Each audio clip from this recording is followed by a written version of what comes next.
What's up, guys? How you doing today? Today we're going to talk about one of my absolute favorite musicians of all time, one of my favorite singers to ever do this thing, the great Johnny Hartman. Everybody's going to know Johnny Hartman. Who knows jazz vocalists? And of course, Coltrane's record that he did with them in '63 is largely responsible for why anybody remembers Johnny Hartman today, which is a sad fact that I would like to help change. He's just one of the great capturers of the American songbook. I got a lot of versions of songs that him and Sinatra and Martin both do, Tony Bennett, and I love his baritone range, his funny little inflections at times. He's almost got a bit of a chuckle to him in how he delivers some of the lyrics at times. He just seems to have a personality that's embracing, romantic.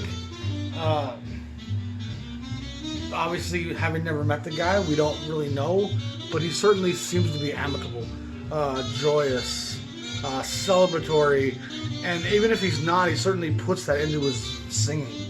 He comes across like a guy who has great spirit in this life. And I'd have to guess, looking at his faces on most of the photographs I have of him, that's somewhat the case. He was a pretty easygoing, gentle spirit who probably had a decent-sized heart on him. Like I said, I don't know, but that's just my perception of him. He certainly inflects a lot of that in his voice. We're going to dig a little bit into it. Born July 3rd, 1923, originally born in Louisiana. So 23 in Louisiana, down in the swamps in the bayou. Again, I don't know if he was from the southern part or if he was from northern Louisiana, didn't specify. But he was raised in Chicago, so he was part of that great migration to northern Rust Belt states where all the manufacturing industry was. And that's the important thing to remember about Chicago and Detroit is it's not so much the concepts of liberty and freedom in the North that's driving this great migration. It's work. There wasn't a lot of work to be had in the southern states for the black man. And your conditions at work were going to be awful. And the chances of you ending up on a chain gang weren't that bad. That's where you wanted to end up. So you didn't go to Chicago and Detroit for freedom per se, or the liberty of the North, or because white people were accepting you so much more, which really even isn't the case. There's still a great deal of racism and prejudice and segregation and inequality. It was just opportunity was far greater in Detroit and Chicago, Philadelphia and Pittsburgh, in the steel mills, than it was anywhere in the South. And seasonal working in a lot of the fields was now being done by Latin Americans who had migrated up into Texas, Louisiana. There were just not good paying jobs, and those jobs were seasonal and not well paying anyway. To go work for GM or Pontiac, to get into Chicago and work in the rail yards, on the lake, in some of the docks of the shipping, there was a lot of warehouse jobs in Chicago, pork plants, cattle processing plants. Chicago was the great transnational hub where all the rail and communication and transportation came through Chicago to all the other parts of the country. And St. Louis, of course, had that as well, but initially all the trains went through Chicago and then went further south or west. So again, the migration to the north is largely about opportunity, work. And we might not be embraced by our white neighbors, but at least we can pay our rent. And again, I like to give that little bit of background, just because I think it's important for people to recognize the climate that this music's being done in. And when you hear just how beautiful jazz music is, how full of life and celebration it is. I was just listening to some Count Basie live stuff from the 60s. What a group. And the different members, Thad Jones, and I was watching, what's his name, Lockjaw, play this great solo on Jumping at the Woodside. And it's just, there's nothing feeling sorry for itself. you know? And when you don't feel sorry for yourself, when you make the best of it, it is inspiring. It's inspirational.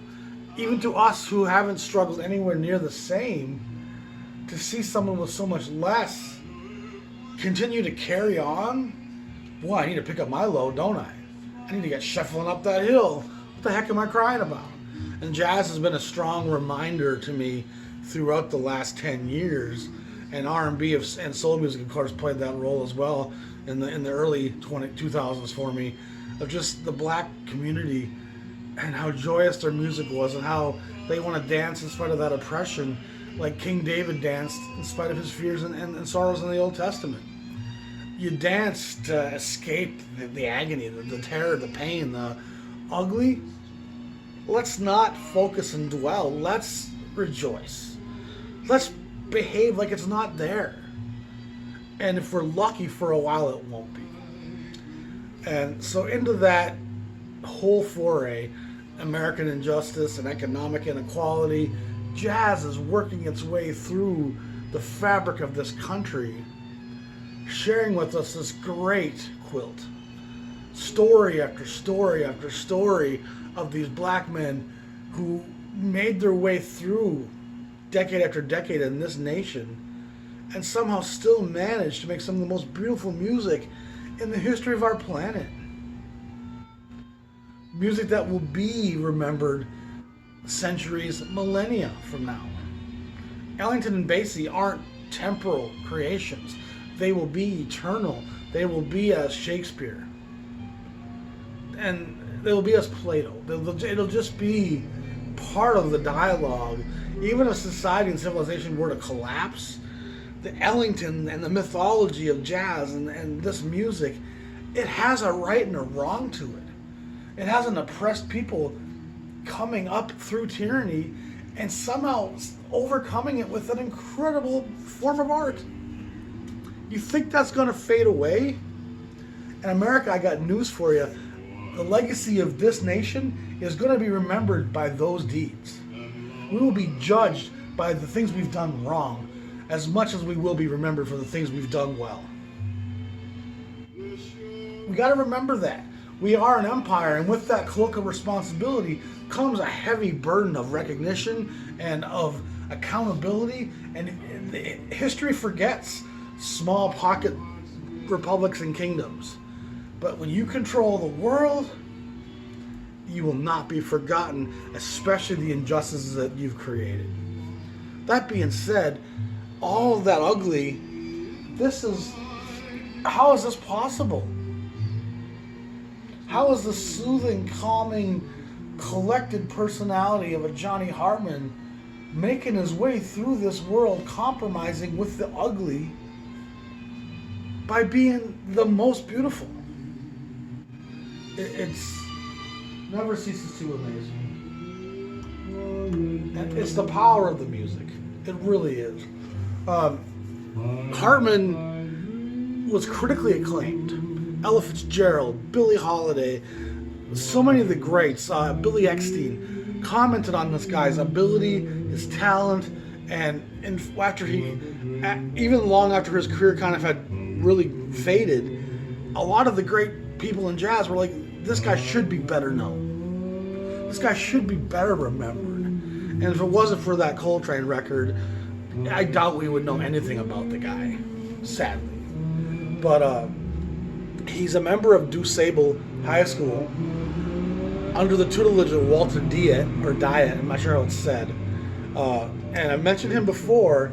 He's a Chicago school teacher that led a powerful music program on the South Side for underprivileged kids. And the list of young musicians that this guy churned out into the world, a lot of who became jazz icons. It's an incredible story unto itself. And it's one I need to do a little research on, and I plan on doing an episode on it someday. It's just a great story, a great narrative, and it's a bit like a certain college turning all these great pro football players or basketball players. This high school, and again, when you're in the South Side of Chicago, you have access to as large a pool of talent for young black youths as there is anywhere in the country. Southern schools were completely underfunded, especially for blacks. Music programs probably existed, I'm not positive, but you don't hear a lot of people talking about the young black music schools coming out of the South, out of Birmingham, Alabama, or Atlanta, Georgia, and there had to be some.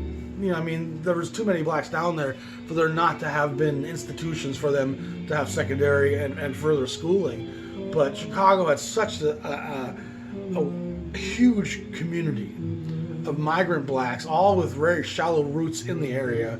So it creates a new sense of community and intermingling, and there was enough prosperity due to the employment opportunities that schools with great music programs could function in Detroit. They could function in Chicago.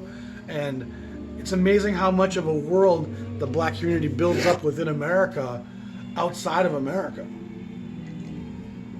It's really crazy how separate they managed they built their own professional baseball leagues. You know what I'm saying? The Negro Leagues are a great testament to the strength and willpower and also the business acumen of sometimes often Jewish guys recognizing that's a large enough chunk of the population who has enough money in their pockets to spend something, that they'll buy jazz records, they'll go to baseball games. And they most certainly did. The Negro Leagues were fairly well attended. They were much less organized in some senses. They could almost be like a Sunday church picnic where we're just going to play all afternoon. Maybe we'll play 3 games today, who knows? But there was also some very organized and high-level baseball being played in different places at different times. The Negro Leagues are very convoluted. Southern Leagues, American League, National League, 2 different national leagues came and went. Over the course of 30 years, there's it just kind of shifts and moves around, very unorganized. But a lot of great talent existed, and they still built up this incredible institution called the Negro Leagues. And it's just one example of black willpower and ingenuity and ability to build replica America for themselves under the nose of America without any help or consideration by America itself. It was a pretty intense experience. Moving back to Hartman, he's at DuSable High School, learns it under the tutelage of this great leader, Walter Dyatt.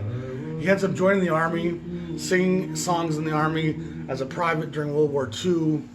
He wins a singing contest after he gets out of the Army in '46, which allows him to sing with Earl Hines for a week.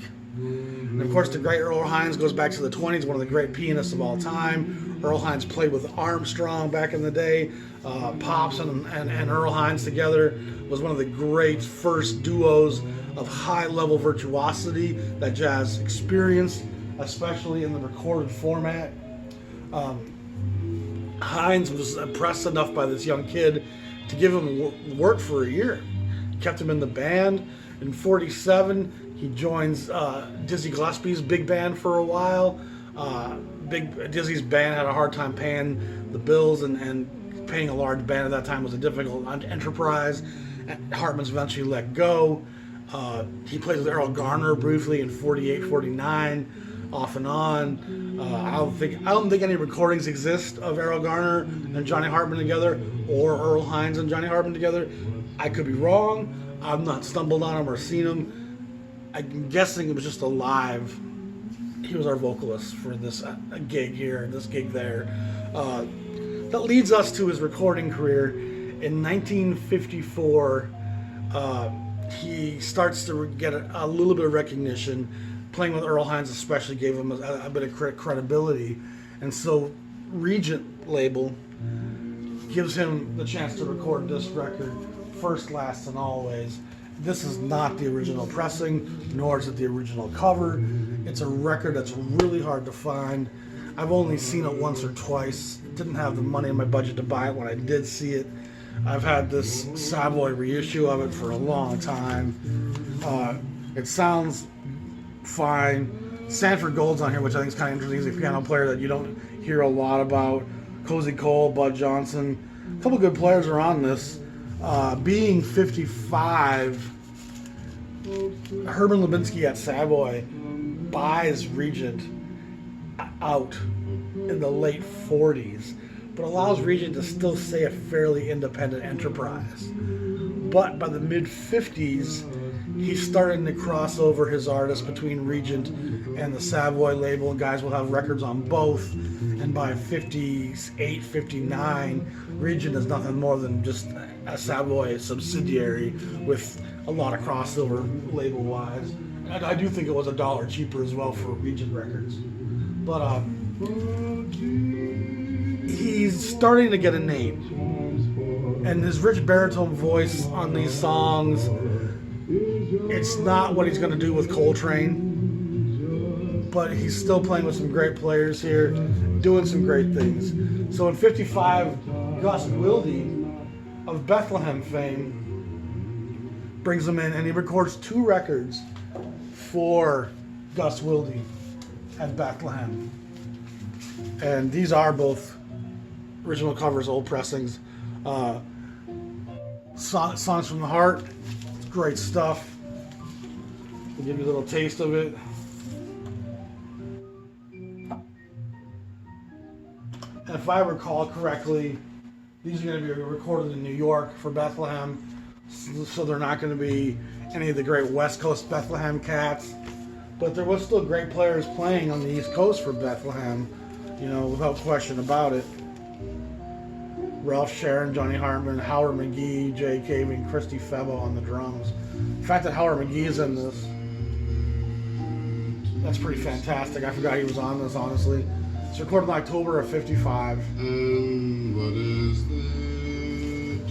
there's that rich voice. And we're starting to get that first glimpse of what it's going to sound like with Coltrane and his great impulse stuff that's coming up. And those of you who remember, Bethlehem operates 2 simultaneous series of LPs. This one's Bethlehem 43, the BCP series. Like I said, it's recorded in late 55. Probably gets issued in early 56 if I had to think about it. But Bethlehem's putting out so much material in 55, 56. It's their golden moment. And they're just releasing so much great stuff. First, a 10-inch series from 53 through 55. All 36 of those titles are great. And then in 55, 56, the BCP series probably puts out 60, 70 titles, as well as about a dozen on the 6000 series, which they start in 56. And unlike other labels where one's a budget label or a few dollars less, or one's for poppier elements like Atlantic did with the 8000 series, the difference between the 6000 and the BCP series, I don't know. It's the same artist. Mel Torme's on both, Johnny Hartman's on both, Duke Ellington's on both. It's like it's not clear why they started to relaunch the second series. And eventually the BCP series stops at 81 with that great record by Herbie Nichols that I love. And the 6000 series continues a little longer. And of course, King ends up buying out Bethlehem, putting an end to one of the cool labels that exists for about 5 years, 6 years. But this second record here on Bethlehem is also fantastic. Some numbers swing on these 2 records of Bethlehem. Some numbers are a little more orchestral. Ernie Wilkins' group is on some of this. And that's with Tony Ortega, Jerome Richardson, Lucky Thompson, Danny Bank, Ernie Royal, Howard McGee, Frank Rehack, with Hank Jones, Ozzie Johnson, and Milt Hinton. That's pretty outstanding. Frank Hunter's conducting the group here on side 1. And Frank Hunter has a couple of cool records on Jubilee, big band arrangement type stuff. This is recorded in November of 56 in New York City.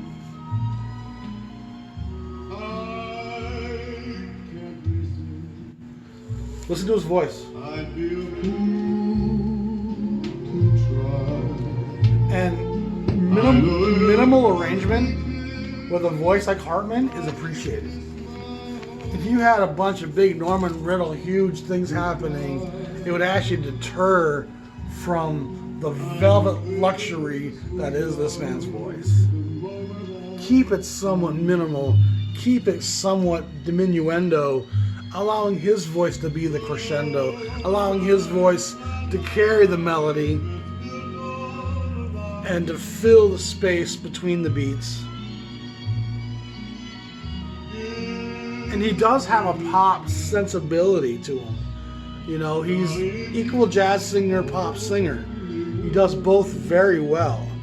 And I think he brings jazz to any pop song he does, and he brings pop to any jazz song he does. It's just he's kind of in that crossover zone.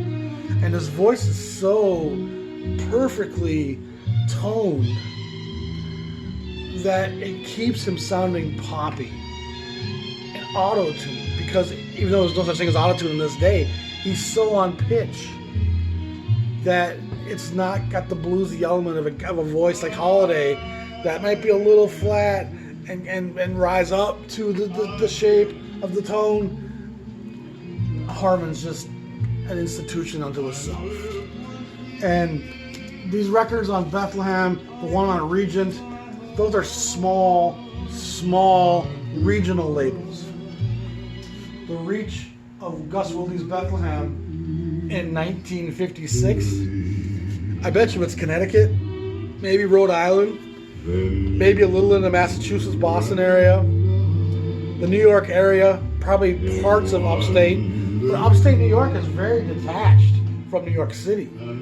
The Hudson River, the Adirondacks, the Catskill Mountains, there's a lot of natural physical blockades between New York City and the rest of the state of New York, and we don't think that's a big deal today, but when most of the stuff was being done by truck and very small regional platforms, you wanted to stay as convenient to New York as possible, so you stayed pretty much on the floodplain of the continent, New York, into Connecticut, down to New Jersey, maybe Pennsylvania and Philadelphia, Delaware area.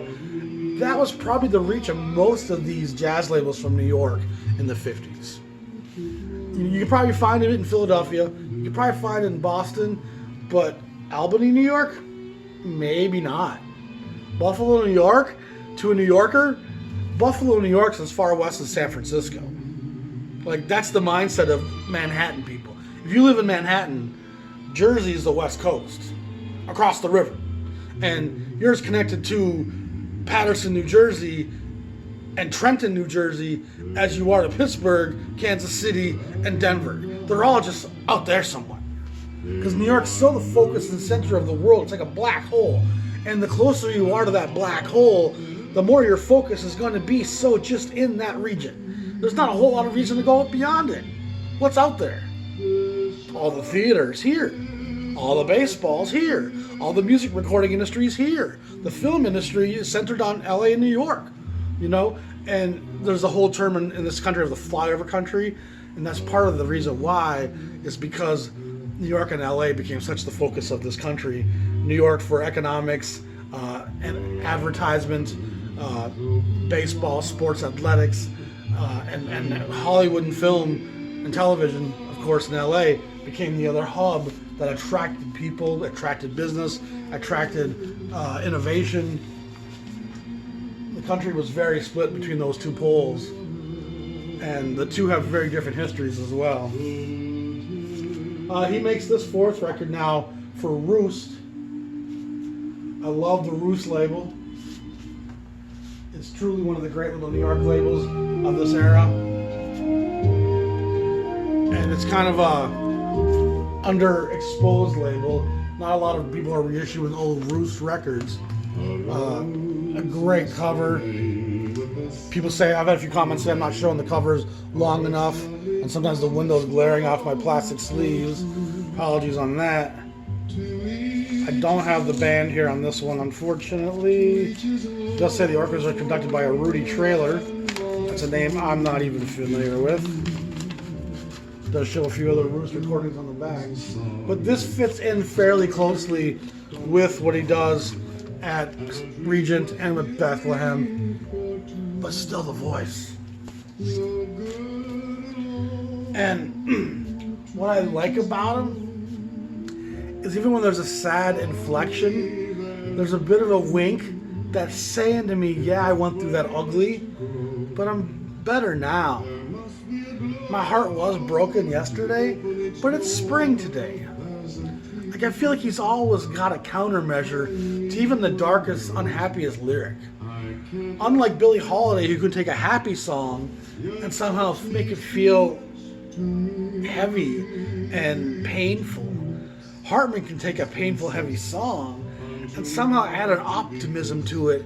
And, you know what? Things are so bad that they can only get better from here. That's a good thing. Which is kind of a crazy way to look at it.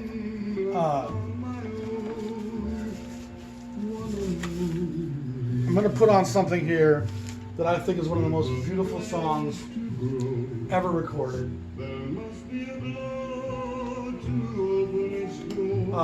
Henry Mancini, I'm a big fan of. Big arranger and producer and songwriter for the Hollywood film studios. He does a lot of television stuff, film noir, crime shows. Mancini is a real genius. Everything from the Pink Panther to Peter Gunn. He has his fingerprints on a lot of great, iconic songs. And a lot of the songs he wrote for films in the 50s and into the 60s, there's such perfect moments, Moon River, that these songs get used in film over and over again as a nod to that first great film that this song was in. And it's so perfect, I don't want to reuse it. And so I've seen certain songs like Lujan, Baby Elephant Walk, used in numerous films to create an atmosphere that he probably almost kind of offhandedly made that little loungy song for that film. You know, Mancini is so clever that I think he belches out brilliance without even thinking twice about it. And of course, he's got elements of jazz, but he's definitely more of a pop soundtrack guy. But he makes the film title song is Charade. And Charade's a great film. I think Audrey Hepburn, Cary Grant, if I recall. I think it's in Switzerland and France. I might be getting confused with another film, but I think that's what it is. When we played our charade. I'm gonna let you listen to this. I can go grab my Coltrane record. And this record actually comes after the Coltrane record, which I'm going to show you next. But I forgot to pull the Coltrane record because it was in the Coltrane section. But Hank Jones on the piano, one of the most beautiful, elegant piano players. We've talked quite a bit about Hank. Kenny Burrell's on the guitar, Jim Hall's on some of the songs, Milt Hinton, Elvin Jones. Just an all-star recording affair. I think it's Bob Thiel is the engineer behind this and the producer. And so that shows you how fast Creed Taylor's gone from Impulse. By 1963, he's already a memory at the Impulse label. Great Smokey album cover, wonderful shellacked sleeve. I would recommend to people, if you have one record by Johnny Hartman in your collection, it actually should be this one. The Coltrane record's great, and it's wonderful, but this is a real showcase for Hartman. And the saxophone of Jaquette there, the soft touch of Elvin Jones, to hear Elvin playing this lyrical, this beautiful,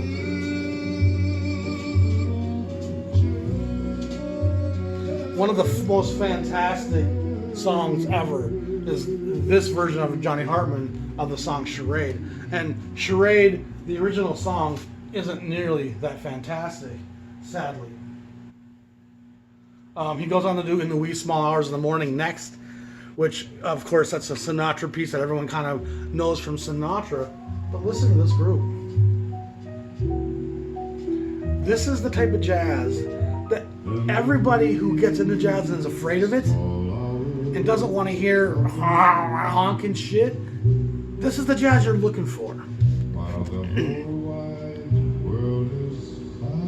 If you want soft, elegant, date night, basement black, candle-lit, smoky, boudoir, lounge cocktail jazz,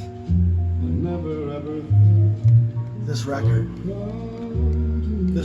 it's just every track on here. Kiss and Run, so fun. Stairway to the Stars, How Sweet It Is to Be in Love, I Just Dropped By to Say Hello, Don't Call It Love, Sleep and Be, Our Time. He's made me fall in love with every one of the songs on this record.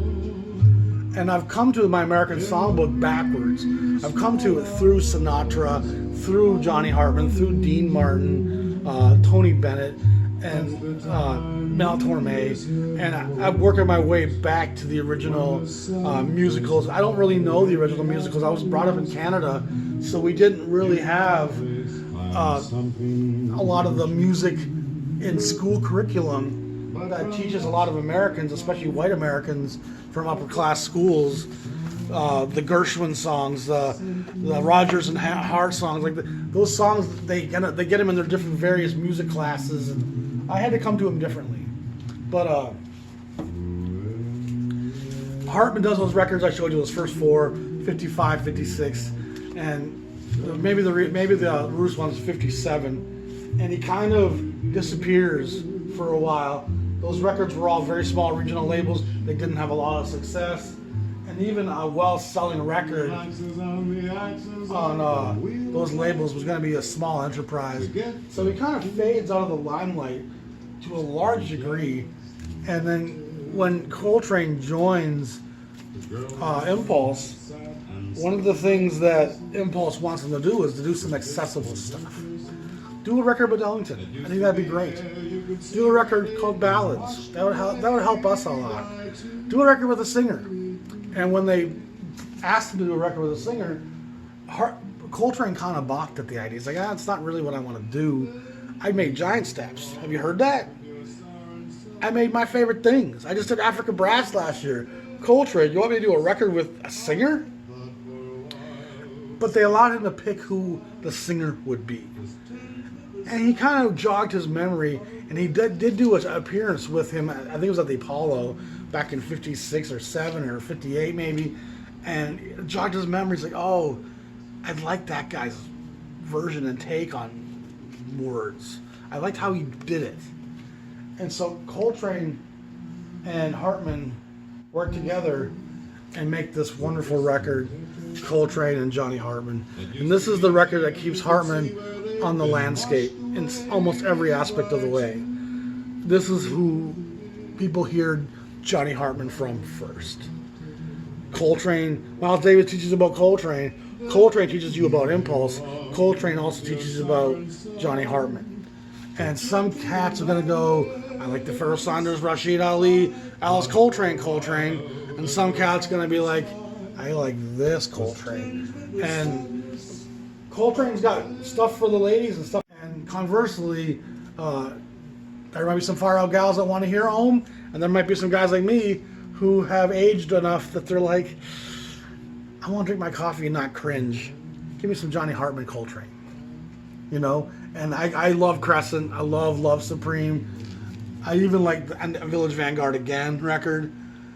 But when John starts losing Elvin and McCoy, I don't feel too much shame in saying you're kind of losing me too, Johnny. You know, your own bandmates are like, I think I'm going to go do something else. You know, it's funny hearing what McCoy and Elvin do post Coltrane.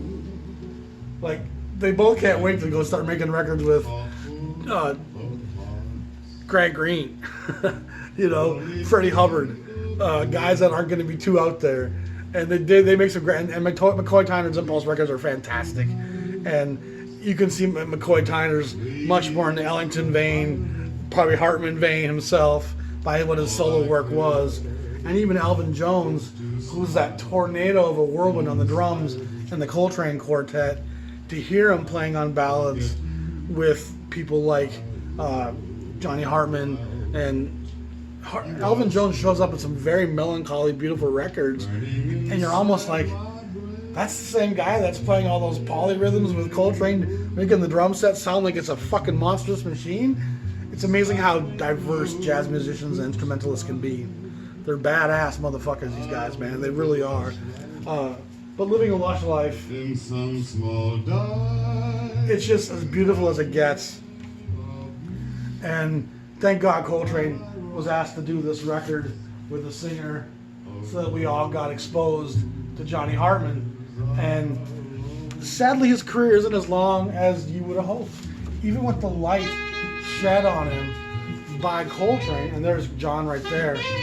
And John does a wonderful job here, just like he does on the Ellington record, of playing with a bit of a bridle in his mouth.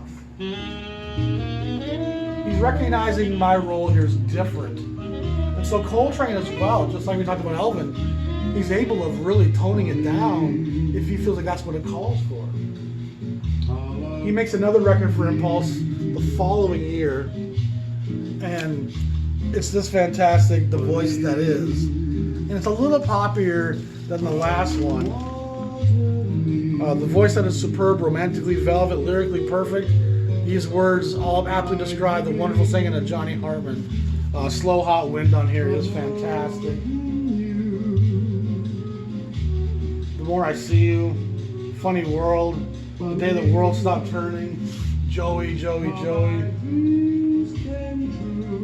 So let me find a Slow Hot Wind here.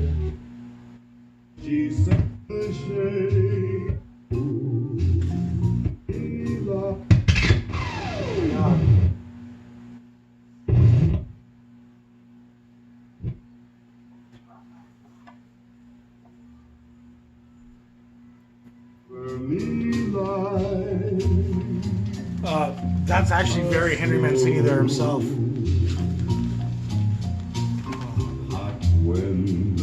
Who's on the vibes? Latin percussion, marimba. Phil Krause is on the marimba. Great record. It's fairly hard to find. This is an original A74 stereo. Some great players on this as well. Ozzie Johnson, Barry Galbraith, Richie Davis. Some of the quartet numbers is Hank Jones, Barry Galbraith, Richard Davis, and Ozzie Johnson. If I remember, one side's a bit more arranged in a bigger group than the other. Fantastic stuff. And for those of you who remember, Impulse is a subsidiary, a separate jazz imprint created by ABC Records. And so after he starts having some kind of success at Impulse, the parent label ABC says, you know what, we should probably have him do a couple of poppier records, and he's only happy to oblige them. And songs like Down in the Depths, you can hear it's more Sinatra-esque. He's definitely reaching a wider audience with these. Again, where ABC Records would be filed in a record store would probably be different than where Impulse Records would be filed. So you're almost getting twice the bang for your buck, because you have a guy like Johnny Hartman or Ray Charles or numerous other players in multiple sections of a music store. He does a great version of Unforgettable on this, which Nat Cole, of course, is famous for. The great Gerald Wilson's doing a lot of the conducting and arranging here, who was a Pacific Records guy, doing a lot of West Coast arrangements for a long time. His charts are always fantastic. This is I Love Everybody, his second record on the ABC imprint. And again, these were more targeting the guys who were buying Mel Torme, the gals who were buying Tony Bennett.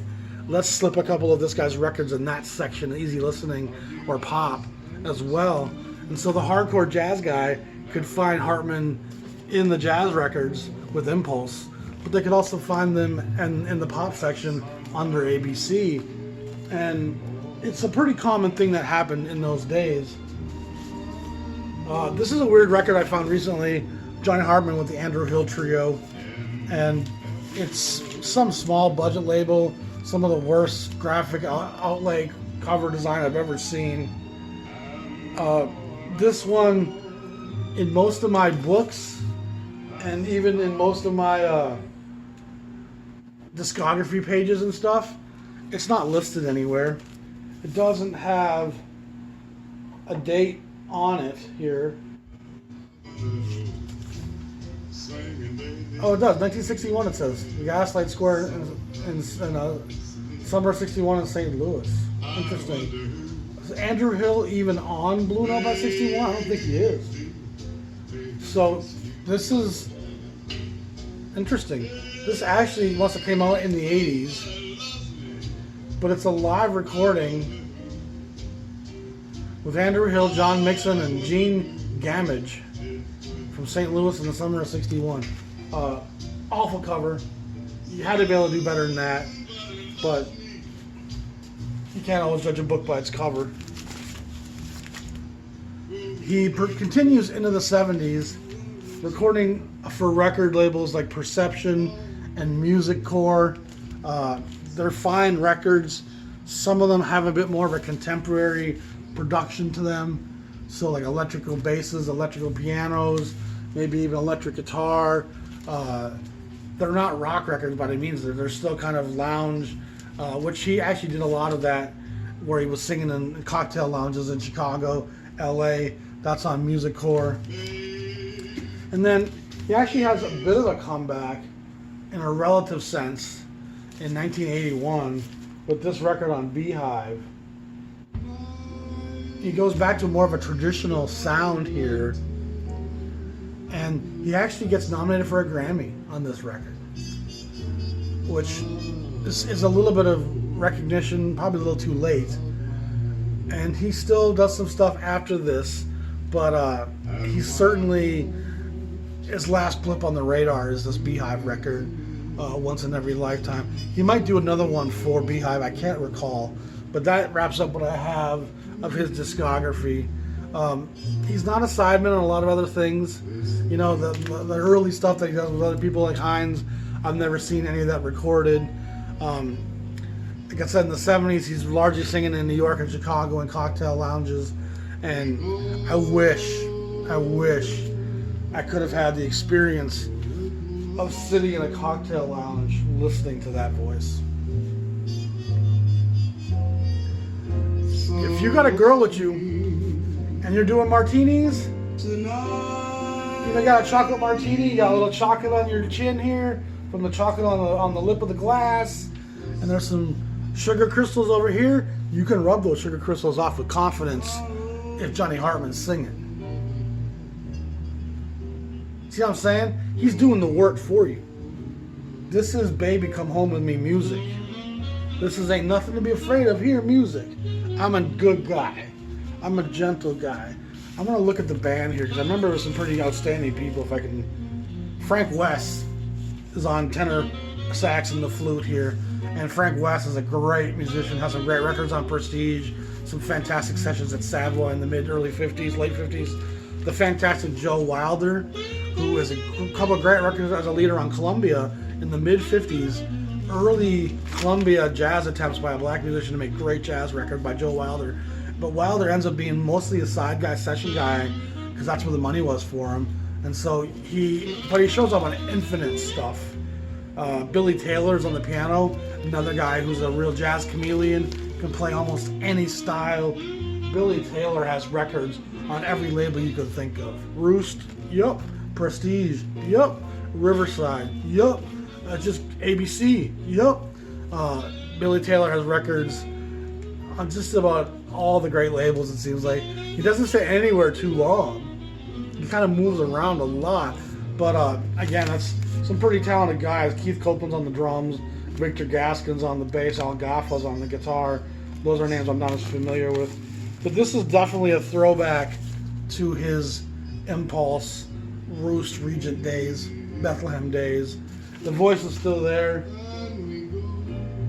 He's lovely and soft on the upper ranges, and he's got enough projection to carry those low notes to really fill your speakers up. And Johnny Hartman is just absolutely my cup of tea. And if you're into the squawking and the free and the avant-garde, and you want your music to be complicated, and you want to impress your friends with just how outrageous the music I love is, because I'm that knowledgeable and hip, I get it, this probably isn't going to be for you. This isn't going to be cool enough for you. You're not going to offend enough people by putting it on. And I was that guy. I was the guy who wanted to have a party and go, hey, let's put on Coltrane's Ascension. Let's put on some Frank Zappa, Brothers of Invention. That's going to make everyone have fun. You know, let's put on some Femme Fatale, Velvet Underground, scratching ambient noise. That was me when I was 22. You know, but years of DJing, years of just kind of learning to grasp what the center is, makes the edges appealing to me when I need to go out there, but it's not where I need to live, that's for sure. Hope y'all enjoyed that. Dig your Johnny Hartman. His early records are really great and worth finding. His Impulse ABC stuff is the easiest stuff to come by. That stuff's going to be largely available, especially the 2 Impulse records. The 3rd Impulse record, a little tougher to find the voice that is. But and then his later stuff, if you stumble on it in a record store for $5, $6, $8, $10, grab it. You won't be disappointed. I don't think I've ever passed up a Hartman record that I didn't have. And as a matter of fact, John Coltrane, Hartman, and Hartman, I just dropped by to say hello. I've bought those a few times as gifts for friends in a record store, and I found a copy of it. I'm like, you know what? They only want $15 for this. I'm gonna give this to my buddy. He needs to have this. You know, and it's not a record that you're gonna just be disappointed in if someone gifts it to you. Dig Hartman. He's one of the great unheralded singers of jazz and the pop lounge scene, and he will be a great accompanist to your evenings when you want a little champagne and wine, a little elegance, the gals in some stockings and heels. Put on some Johnny Hartman. She won't cringe. And if there's anything you don't want, it's a girl in a nightie cringing. Not a good way to start. Keep it sweet. Keep that sugar flowing. You want that juice on that berry. Not a good time for... Keep it simple. Keep it love. Y'all be good. Peace. Impulse.